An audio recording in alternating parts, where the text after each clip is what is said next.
For the past 10 years, I've had the privilege of visiting the Witmosskloof Conservancy, a 50,000 hectare paradise in the rolling hills and valleys of South Africa's Eastern Cape.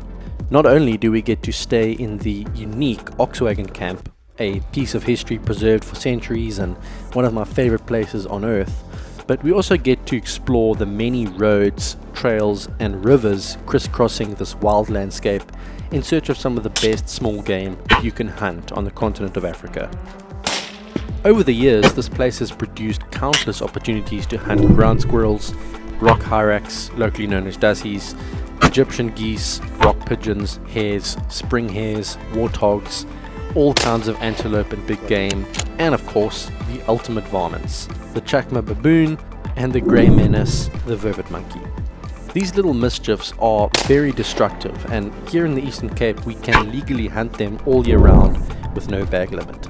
This is the ultimate adrenaline rush as far as small game hunting goes, and provides us the opportunity to put our air guns and rifles to the test, often having to find, range and engage targets in a matter of seconds. And the best part? We get to help the farmers out by managing the population while we're at it. It's a win-win for everyone. It's been more than a year since Nicole and I have come out here together, and in this season of the Oxwagon Diaries we'll be aiming to enjoy the experience of the hunt like always. And as is often the case, we arrive this year with new equipment, new confidence and a determination to make every moment count. Well, back at the camp for our 2024 season of the Oxwagon Diaries, which we're obviously very excited about. Normally on the first episode of the season we kind of get to camp, show ourselves setting up here and everything, but we've been here so many times we're just going to skip that whole unpacking all our stuff part and get straight to the shooting. And this time I think we're going to skip the air rifle range, which is literally walking distance right there, and we're going to go straight to the new centerfire range because we want to stretch the legs a little bit on some of our air rifles. And we've got something new to show you on the firearm side, which I think is going to do the job fantastically for us over the next few days. So enough of the hanging around here at the camp. We've got awesome weather, no wind, nice and warm. Let's make the most of it. Let's head to the range. Let's send some lead.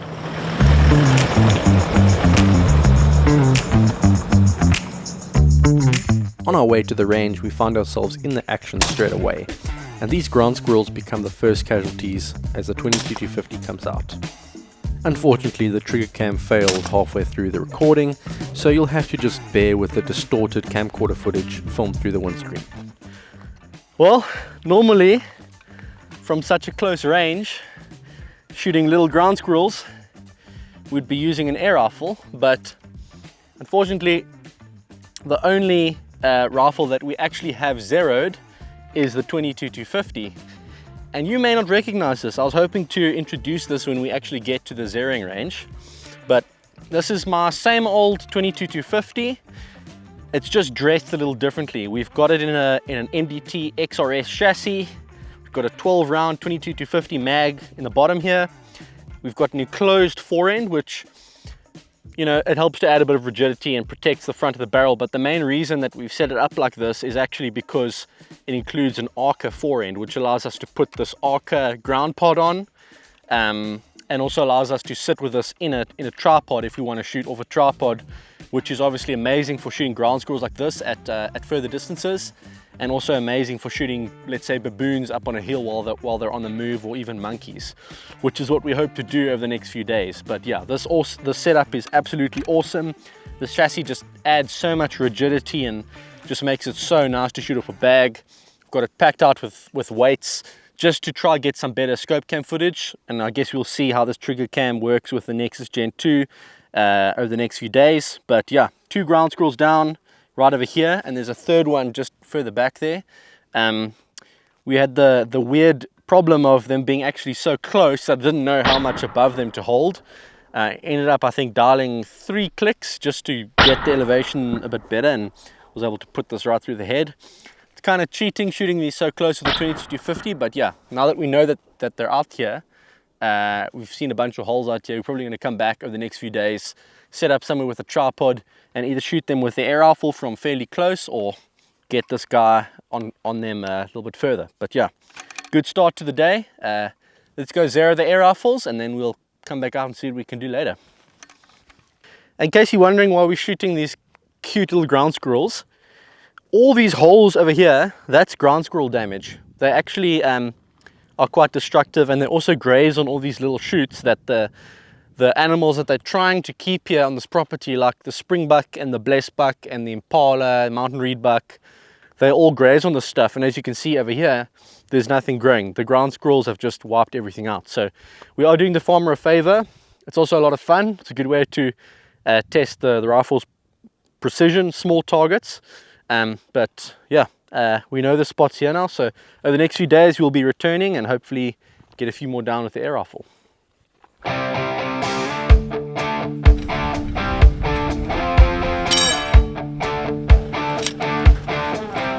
We won't be pushing the distances out too far this afternoon. The goal is just to do a quick zero check. So we place some steel up at 50, 100 and 200 meters and then make our way back to the bench. The 22-250 is already out, so we might as well start with her. It only takes one shot to confirm zero, and she is solid as always. And to show you just how brutal these little high-speed rockets can be, here's a 5-litre water bottle getting the lead treatment at 200 meters, filmed at 1000 frames per second. Monkeys, look away now.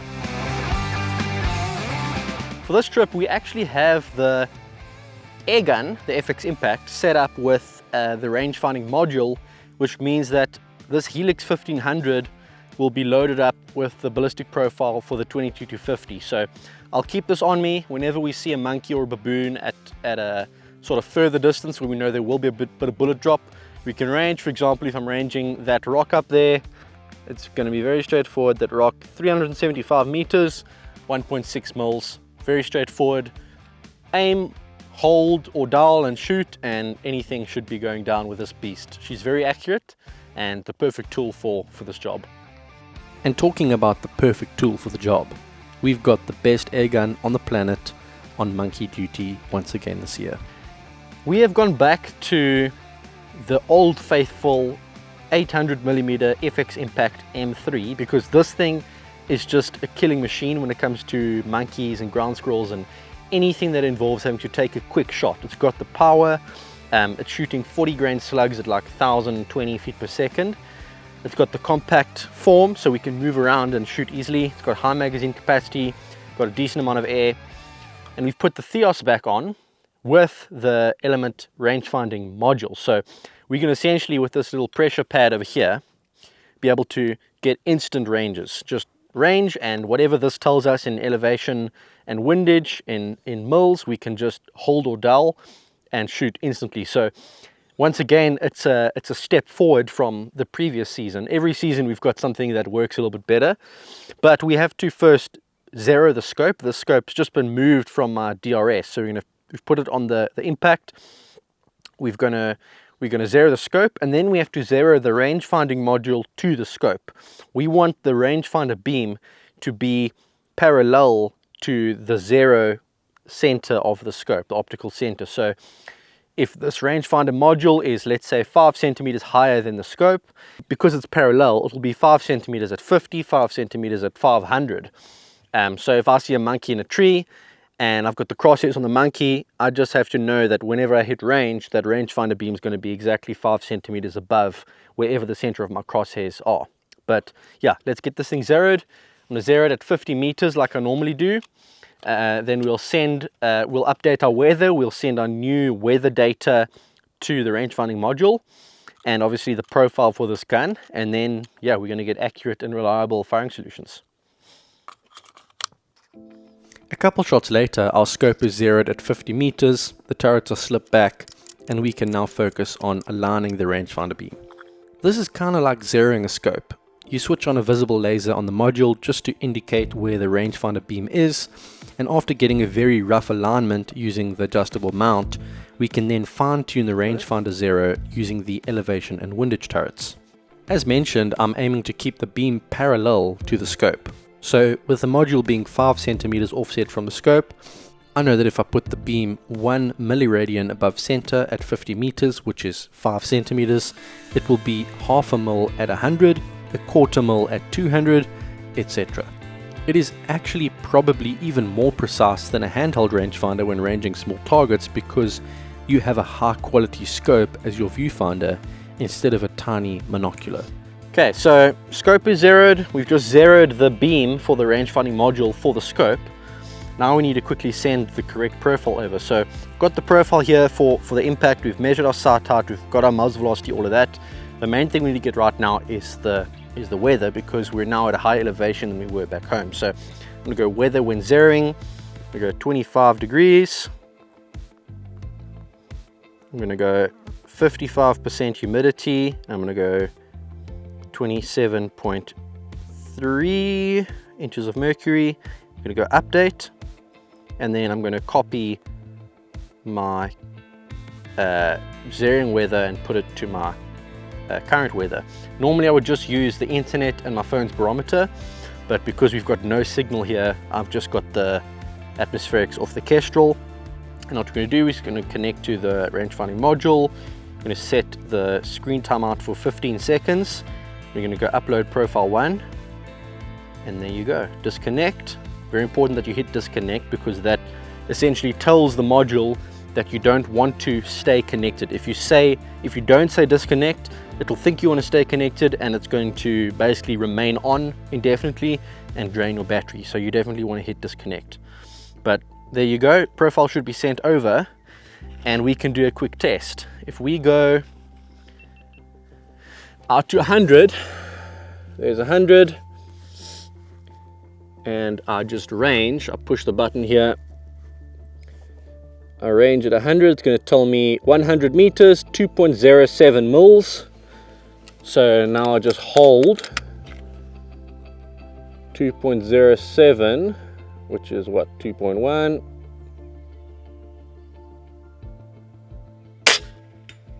Impact. And hey, we've got a 200 meter target there, which should be still pretty easy for an air gun. But just to test the module, once again, going to go to 200. Let's range there. 201, 8.07 mils. So let's go 8, basically 8.1 mils. Let's load one up.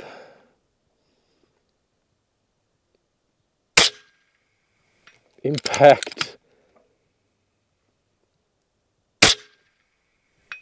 Impact.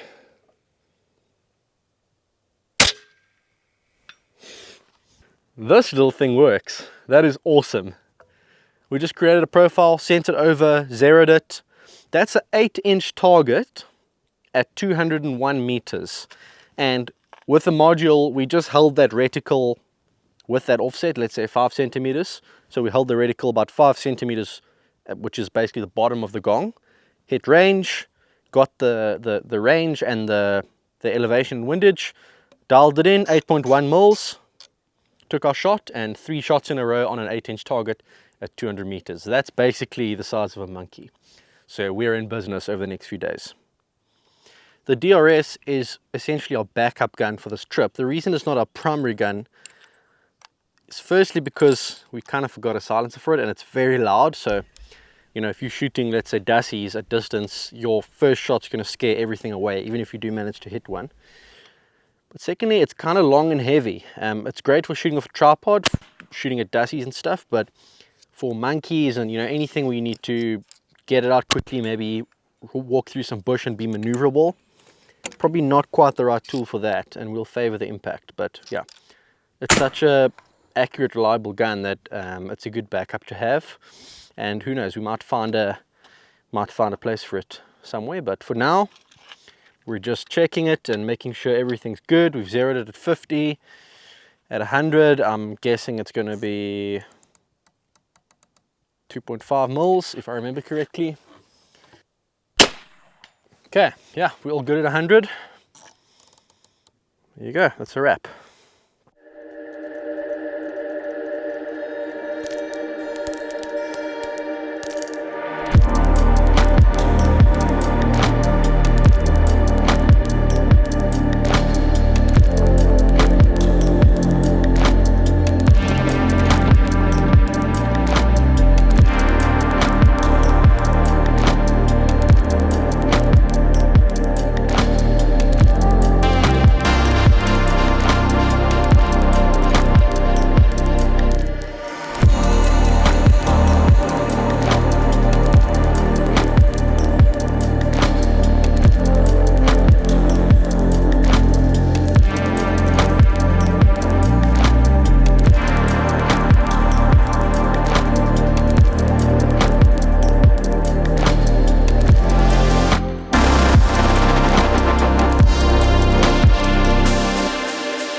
think we achieved what we wanted to achieve today. We arrived at camp, got everything pretty much set up, zeroed the rifles, got a few ground squirrels. I'm a little bit frustrated to see that the trigger cam footage of the ground squirrels was just basically corrupt, faulty, but thankfully we got it on the other camera. And I'm really glad we caught it today, because if we'd gone through the next few days without realizing that, then we would have lost all that footage. So maybe a blessing in disguise. We'll switch scope cams tomorrow. We'll have to just share the main GoPro scope cam between all the rifles, and hopefully get some really good footage. But yeah, glad we picked that up, and everything's ready for tomorrow. So we're having a good dinner tonight. We've got some steak, we've got some garlic bread, we've got some sweet potatoes on the fire, which is a really nice mix of stuff. And we'll have a nice hot shower before we get to bed, and hopefully wake up fresh tomorrow. See you then. In the next episode, we'll be making proper use of our equipment as a group of monkeys decides to rock up in our camp. We'll also be visiting a ground squirrel spot that we hadn't been to in years, and discovering a rebounding population. If you're keen to see this content, please consider subscribing. It's free, and there's plenty more action coming in the next few weeks. We're only just warming up.